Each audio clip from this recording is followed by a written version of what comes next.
Hi, I'm Chris Sarandon, and welcome to Cooking by Heart, where we revisit the vivid memories of the food we grew up with. I couldn't believe the tastes and the flavors. Susan Sarandon. And the people and the stories attached to that time in our lives. I was the one sort of like mommy dearest.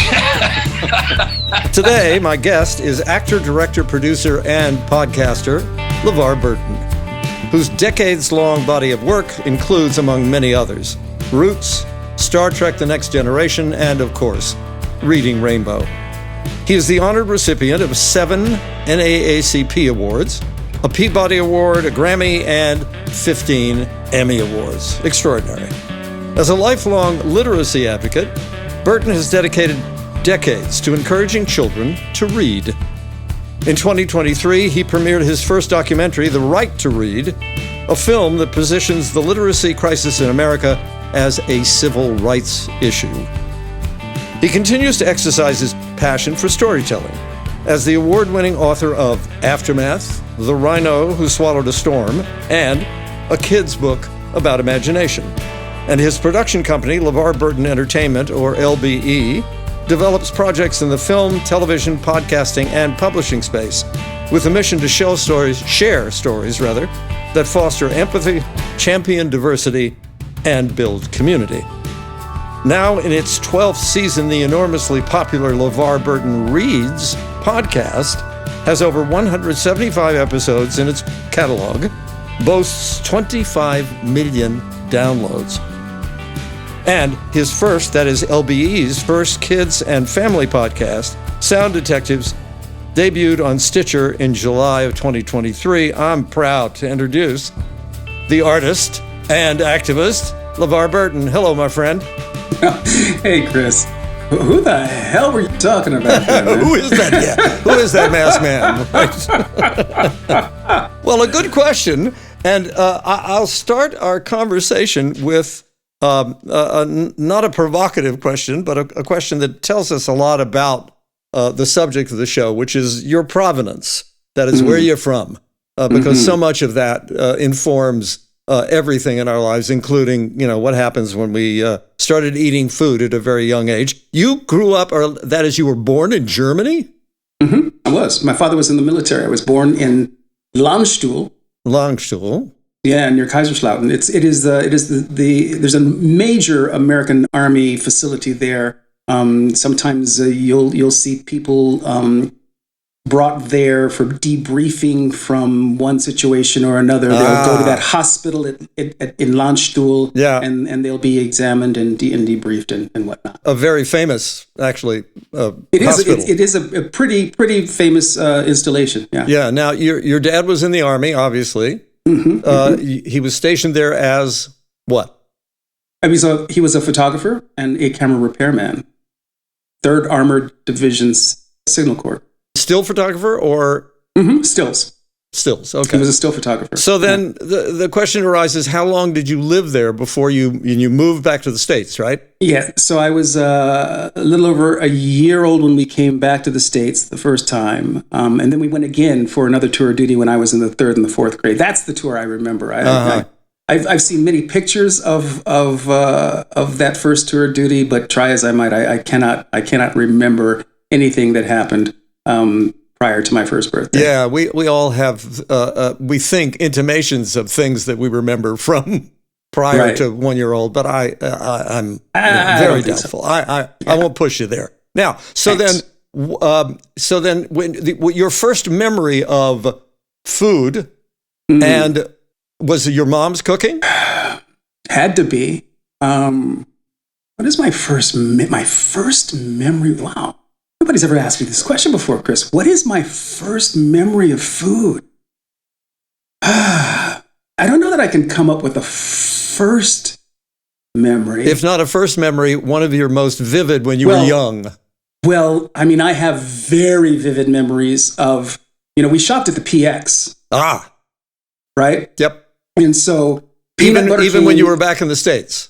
Yes, absolutely, because we were dependents, military dependents. Right. So peanut butter, mayonnaise, everything came in huge gallon tins. Right. Right. Sort of like the Costco experience many years Costco, ago. but everything painted green. Right. Yeah. I love it. Which makes it even more appetizing, of course. Yeah, absolutely. When it comes in a green container. Right.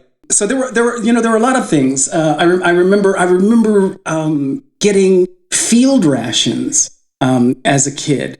This is when we were in Germany, getting field rations as treats. I mean, somebody, some kid was in my play group was son of a quartermaster, and the quartermaster's job is to distribute, right? Yeah, acquire and distribute whatever, right? So this kid acquired some K rations, right? What they call them MREs, right? Meals ready to eat. For our listeners and viewers, explain what's a K ration.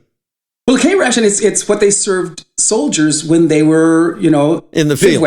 They were in the field, right? And so they're like vacuum packed, depending on what it is. They're generally cold. If there is a hot dish in there, that has to be prepared separately. It was the military's version of I guess Lunchables. And what do they consist of? The ones that you got that you thought were treats. The tuna fish was always, it's like tuna fish and saltines. To this day, I love tuna fish and saltines because it takes me, right back there. Because it was clandestine. I mean, we weren't supposed to have these, right? Yeah. But we did, and we loved them, and we felt very dangerous. Yes, right. Having them, and also there's something about, because I remember when I was a kid very clearly, we played Army a lot. All the time. We were soldiers. We were out in the field across from where we lived, and we were digging foxholes, and we were pretending that we were shooting each other, and the adventure gene, the testosterone usually of young boys, which gets into that. But this is part of that sort of mystique in a way. Yeah.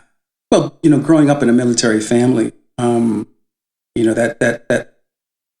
quotient was amplified. Right. Was your mom now she worked, right? Not when we were overseas. When you were in the States, stateside, yes, absolutely. When we were overseas, she was a housefrau, right? As they used to call them. Do you remember any of her specialties? Things that you looked forward to when you sat down to eat dinner? Here's the thing about adulthood.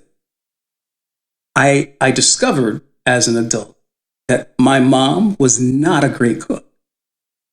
I didn't know this as a kid. Right. But I recognized it as I got a bit older. Right. Now, having said that, there were dishes of hers that I looked forward to. Right. But there were also incidents that were just horrifying. as well. Horrifying is a word I don't hear often on this show, but I love it because you'd be surprised how common this is, by the way. How many people I talk to, who, particularly with working moms.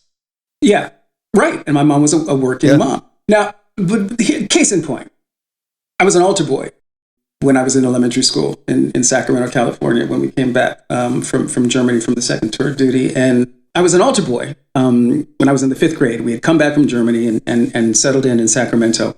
And I went to serve an evening mass and came back one weekday, late afternoon, early evening. And my mom tried to pass off to me as a roast beef sandwich, beef tongue. Now, this is also very common, by the way. Go ahead. So, is it really? This is a common story? No, not the story. Tongue. Tongue. It pops up constantly, and I've never been able to figure out why. Well, here's my theory. We're all of a certain age. I'm 66. Right. My mother grew up in the Depression, and being black, beef tongue, tripe, chitlins. These were the protein sources that they grew up on, because those were the scraps, affordable, right? Yep. Those were the affordable cuts. That's absolutely right, the affordable cuts. So I used to get a pass, though. Every time my mom made chitlins, I got an all-day pass. I could be gone all day. Was this planned by you or?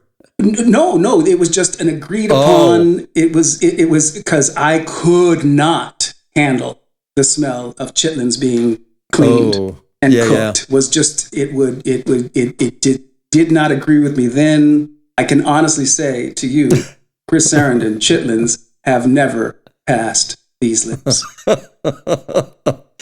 And no matter how much hot sauce you put on them, they are never going to be palatable. It just occurs to me, because I grew up as the son of an immigrant, and a lot of the same food was the food that we ate as well. That is because nothing was wasted. Often it was awful. It was offal. Yeah. That's right. And it was either intestinal or we ate chicken livers a lot. We ate, my dad loved tongue. In the restaurant, I grew up in a restaurant. My dad, And the food there was much sort of, I don't want to call it elevated level because it was well prepared. But still, one of the dishes on the menu in the morning was brains and eggs. Hello. Right? And it's a similar experience. So continue. So chitlins, what else was on the menu? That I wouldn't eat, or both. Well, moving into the category of things that my mom made that I loved, like her shrimp fried rice tended to be a favorite, right? Her spaghetti, was outstanding. I grew up in the era where like TV dinners were a thing, right? I remember the first McDonald's moving into our part of town. What sort of excitement there was around that. Yeah. A&W was always there, and the root beer before McDonald's there was A&W and the root beer float from A&W was always a huge treat. Did A&W serve food as well? Oh yeah, they did. They had good burgers and decent fries. Onion rings were excellent. However, but my mom, there weren't that many things that she made as staples for us that I can remember being like incredibly tasty. Looked forward to. Yes. But as I say, in retrospect, Irma wasn't the best cook. My grandmother, now, on the other hand, when we go to Kansas City to visit my grandparents, Amami, she was the sort of woman who wore an apron all day long. All the time. Wow. All the time. Yeah. All the time. She spent a lot of time in the kitchen, and like in most families, the kitchen was the heart of the house. What do you remember about your grandmother's cooking? Breakfast, because they had a farm. They butchered their own pigs and cows, and my grandmother's sausage was a mix of pork and beef.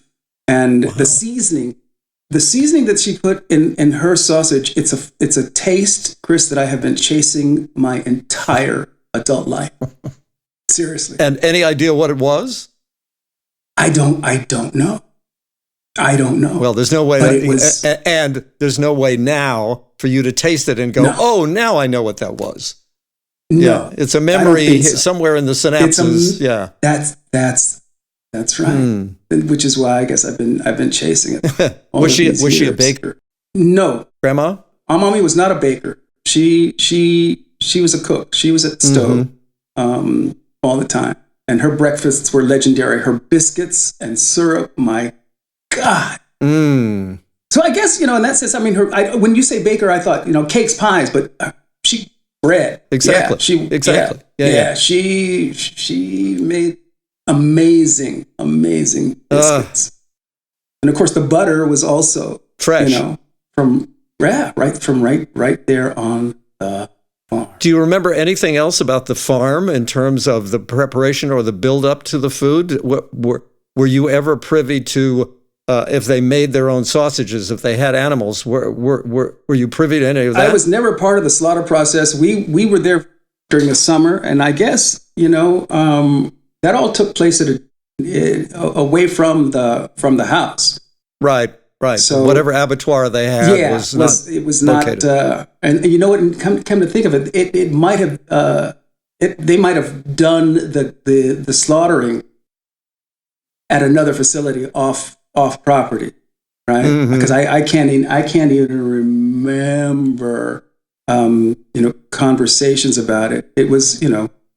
They had the animals. If they had to be slaughtered, then there was an abattoir somewhere, probably in the community somewhere it's Kansas City, people shared. So there, you could probably at one time you could turn in any direction, throw a rock, and hit one. Yeah, exactly. So now when you were growing up, you have siblings, right? I do. I had two sisters. Two sisters growing up. Were they around the house when you were growing up? Oh yeah, my older sister was. She's old. She's 5 years older. Until she left the house, and then it was my younger sister and I. So what was it? What was the life like around the dinner table? Well, again, with the working conversation, with the working parent, it was mostly during the week. Our job and responsibility: come home from school, do your homework and your chores, and start dinner. And did Mom involve you guys at all in the preparation and or the serving or the cleanup? Cleanup was me and Valencia, my younger sister. Preparation was always Letitia, our older sister. And then Irma would come in and, do the finishing touches. Right. And we'd eat. And was it a lively table? Yeah, I suppose so. I mean, what was the conversation like around the table? Well, every day, or was there anything that was specific to your family that was different? It all depends on when we're talking. The Vietnam era and civil rights was a time when the conversation was about the news of the day. Right. Prior to that, it was about the mundane things that happened during the course of the day. Right. But during the mid '60s. To early 70s, it really was about the political climate. We lived in Sacramento, state capital of one of the most prosperous states in the Union. Right. And my mother was always very politically aware and very politically involved. So politics was really front and center. The politics of the day was what we talked about over food. Did you guys go out to eat as a family? That was a rare treat. Not often at all. I mean, I remember going to the base, to the what they call the NCO club, the non-commissioned officers club, and that was a treat. Getting a Shirley Temple from the bar, that was always special. But going out to fine dining, nah. Not necessarily fine dining, but just going out to, I mean, can I remember many restaurant experiences as a kid? So that at the time, even when you were out somewhere, be it at the base or whatever, it wasn't anything unique in terms of a discovery? Something that you experienced, you went, oh, whoa, what's that? No, not in terms of the food. The uniqueness was being out. Just right? Being out. More a social than a culinary experience. Yeah, because being out meant being in predominantly white society, and there was just a different vibe. There was a certain expectation that was present for us as kids, that our behavior be absolutely immaculate and we be as invisible as possible. Wow. Well, it's also, and I'm not taking away at all from the fact that you were an African-American family in a white world, but also it was a time when children were expected to be seen and not heard. For the most part, yeah. You didn't see, You didn't see a lot of tantrums in the aisles of the supermarket back in the day. It just didn't go down. Didn't happen. It didn't happen. Now, when your kids were growing up, did you or your wife include them in the preparation of food? Did you guys? Was that something that you spent time together? Stephanie's an amazing cook, phenomenal cook. My wife, and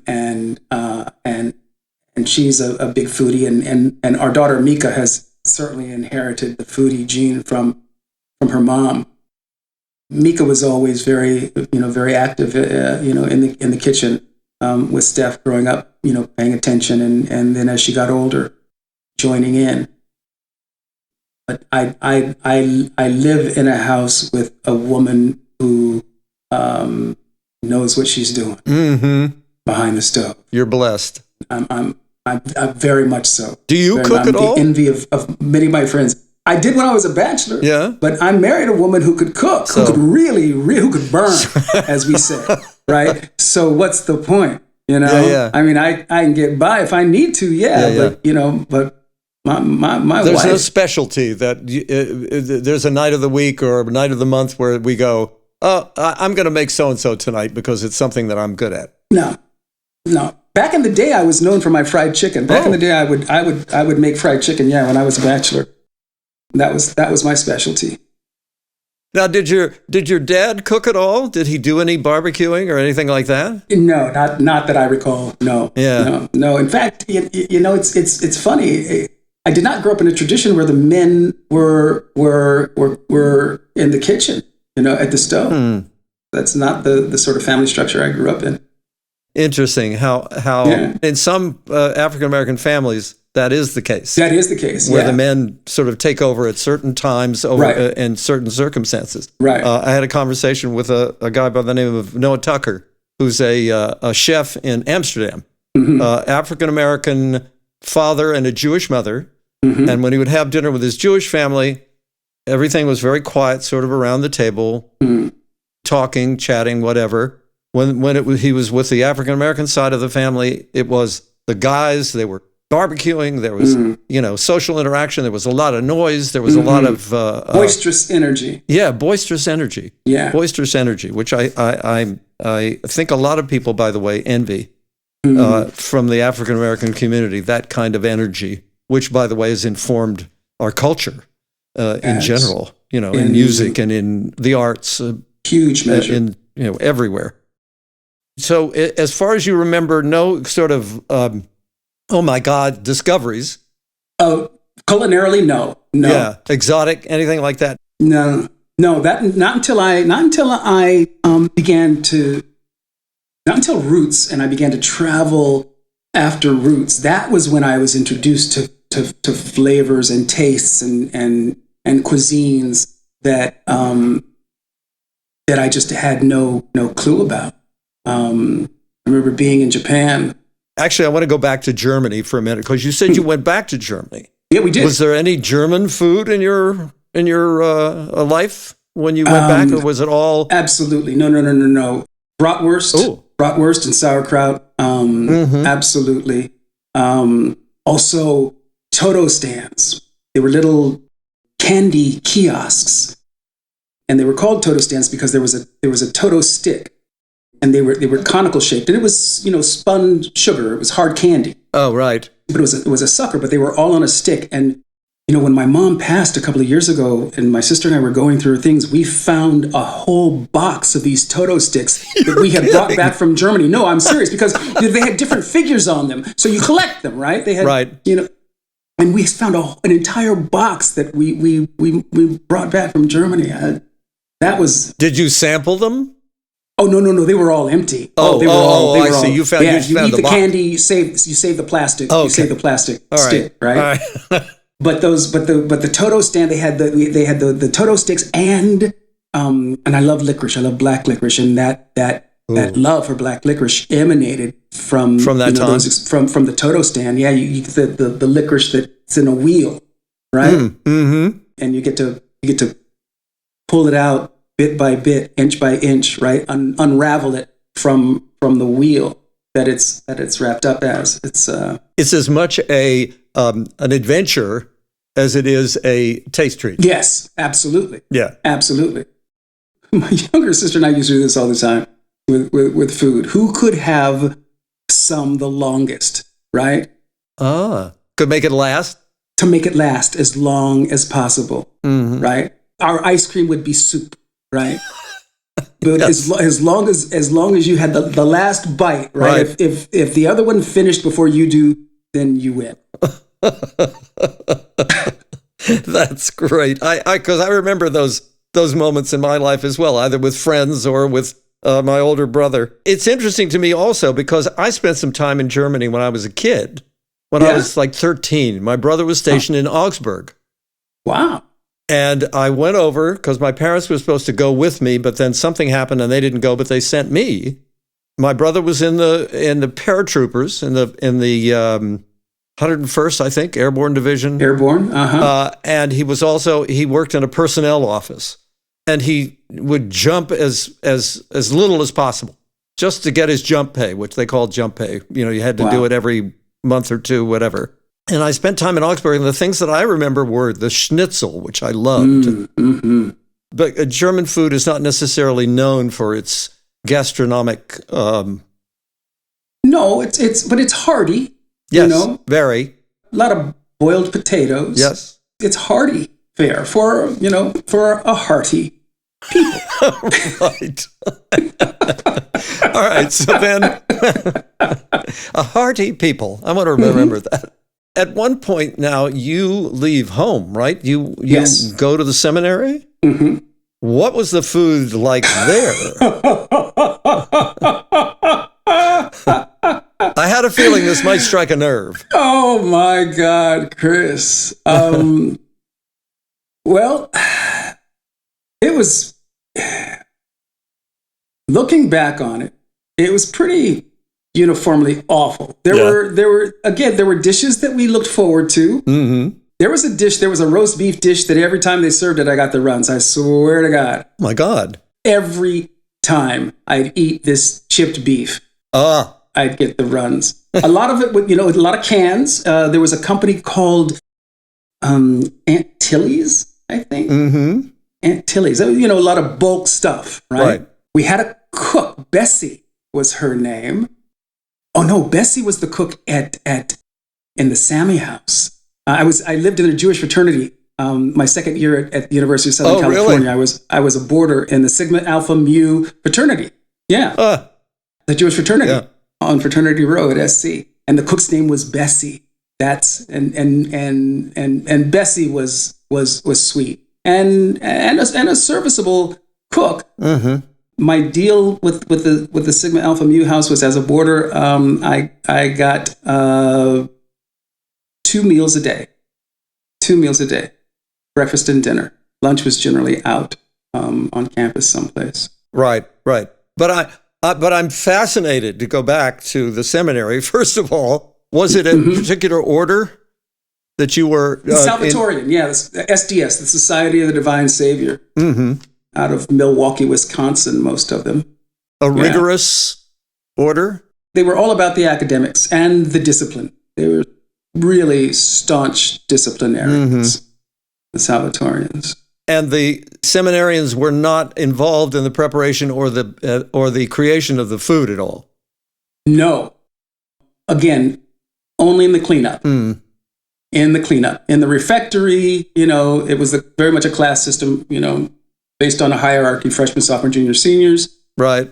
The lower you were on the totem pole, the more work you did, and the grimier the work tended to be. KP. That's washing dishes. Yes, right. That was it. Yeah. For those listeners and viewers, I remember just whenever I would see something that had to do with the Army on television or in the movies, they would talk about KP, which is what? Kitchen patrol? Is that what it's Kitchen patrol. Yeah. Mm-hmm. Which is a euphemism for labor that is not necessarily pleasant. No, never. It's never pleasant. Yeah. But it is necessary. Yeah. Right? Yeah. It is necessary for functioning community those are jobs that somebody's got to do. Yeah, exactly. So then, moving on from the horrendous, I think is the word that you used, food at the seminary to college, and you're in the fraternity house, and then something happened, and you are suddenly in the limelight, and you are working in one of the seminal television series of many of our lifetimes, Roots. Mm-hmm. Mm-hmm. And one of the things I always ask people who are in the business and who have been working in it for some time, what was the food like for you when you were in the series? On set? Catered food. Yeah, catered food. You know, we shot the first 3 hours of Roots in 7 weeks in Savannah, Georgia. Oh, wow. Which is where I discovered soft shell at the first time. My God. Being a black man and you know, fried foods are, you know, a part of the heritage, and you know, there's just something deliciously sinful about eating an entire crustacean, shell and all. Mm-hmm. Do you remember any of the venues where you discovered this food? Just restaurants around Savannah. Yeah. See, one of my favorite words in language is per diem for an actor. They give you an allowance to go and eat, right? Pretty astounding system when I first stumbled into it. You mean they give me money and I can go to restaurants? Right. So was the first 3 hours shot only in Savannah, and then did it move on, or did you stay there? Then we moved to home to Los Angeles to shoot the rest of the series. How many episodes? Roots was the original Roots was 12 hours, aired in 8 consecutive nights. What an extraordinary event that was for so many of us at the time. Seminal. Yeah, very seminal. For individuals and for the nation as well. Yep. There was an America before Roots, and there was an America after Roots. Exactly. And they were not the same nation. Now, when you were in, I know you're just talking about Savannah and the food there, particularly the soft-shell crabs. Anything else that you discovered when you were there that just sort of lit your world up?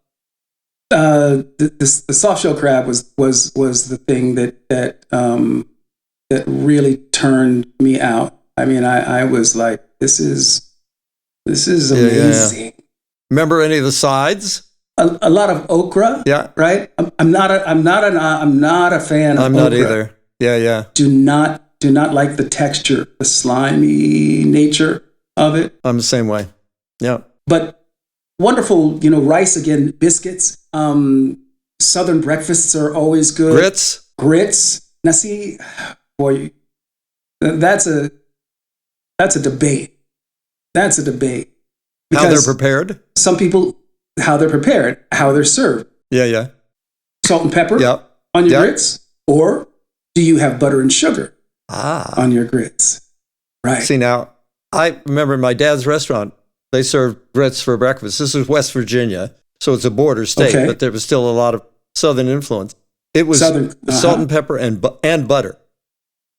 Salt and pepper and butter. No sugar. Wow. Or no salt sugar. And pepper. Yeah. Right. And then some people throw hot sauce in there. Yeah. And the salt and pepper on the salt and pepper side. It is only recently my wife has discovered some grits that I am in love with. They tend to be larger grain than the grits that I grew up with, and they are naturally sweet. And I've really come to appreciate grits from a different place now that I have found this grain, this variety of it that really agrees with me. More like hominy. Yeah, not that almost thick, pearly, but in nature. Yeah, but definitely pearly. I'm gonna get the brand of this from you because I love grits. Yeah, do you? Oh yeah, I remember one of the things I loved immensely when I was growing up was breakfast at the restaurant and having grits. I'll get the name. It's an African variety. I will get that for you from staff. I love grits.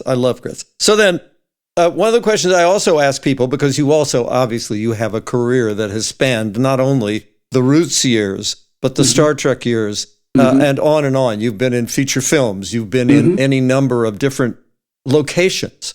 Mm-hmm. Was there aside from Savannah, was there a favorite food location you were on that you can think of? Someplace that really... Most of my food epiphanies came from travel rather than set. I mean, meals on set tend to be, just general sort of pro forma fare. Although, over time I've encountered some pretty damn good caterers who put a lot of thought, effort, and creativity into that which they serve. Mm-hmm. But for me, it's the travel experiences where, like, I had my first escargot at a restaurant called Ciel Bleu in Tokyo in 1977, and that was like that blew my mind. The first I've ever heard of somebody having an epiphany with escargot in Japan. In Japan, yeah. France, yes. French restaurant. Oh, it was. It was a French restaurant in Japan, in Tokyo. I'll never forget the name of the restaurant. I'll never forget the experience. I'll never forget, the sense of sensory explosion. Mm-hmm. Because how can you go wrong with garlic and butter? Yeah. And bread. Yeah, that's right. Sopping it up. Oh, yeah. Oh, absolutely. I have a feeling that a lot of our listeners and viewers right now are thinking, I think maybe I'll revisit escargot. I haven't had them in a long time as well. Any others on your travels that you can think of? One year in the early 80s, I went to Italy. To Rome to receive an award, the Telegato Award from Sorrisi Canzoni, and was supposed to be there for a week and stayed for 3 months for the whole summer. Oh, how great! And that's when I was introduced to not just Italian cooking, but the Italian lifestyle. Yeah. Right. Yep. Dinner is at 10 o'clock. You walk afterwards. Yeah. Gelato, but carbonara, spaghetti carbonara I had for the first time. Oh. I mean, just like things, dishes that are very well known, but it was all brand new to me. Yeah. Right? And also... we didn't have spaghetti carbonara in my mom's house when I was growing up. Right. And the fortunate thing is that you are eating it in the font of where that food comes from. Yes, and I found Italian culture very, very familiar, very similar to Black culture, very matriarchal. Yes, very centered around the home, the hearth, the kitchen, the woman, and the family. In general. Yeah, absolutely. Any other travel adventures that you recall? Oh my! I mean, food adventures. Other food adventures on around the world. I'm just thinking of the places that I've traveled and that can be connected to food experiences. Well, of course, my first forays into Caribbean life. This is when I discovered how I want to live. Should I ever retire, I will retire to some place in the Caribbean. Oh, really? Absolutely, because I feel most aligned when I'm in that environment. The rhythm of life? Not just the rhythm of life, it's the atmosphere, right? Mm-hmm. I live in Southern California, and I use lip balm 20 times a day. Right. When I'm in the islands once in the morning and I'm done, my skin glows, my hair, it's just, I guess it is the lifestyle. I'm the sea at least twice a day. I'm eating fresh fruit, fresh fish. Everything just lines up for me there. I feel so at home in the Caribbean. And you first experienced being there when you were how old? I was at least in my late 20s, going to the Caribbean for the first time. Same with Africa, going to the continent for the first time and eating game meat. Yeah. Where in Africa? I've been all over, from north, south, east, and west. Spent a lot of time in Kenya, up in Turkana country, as far north as Mauritania, as far east as Djibouti.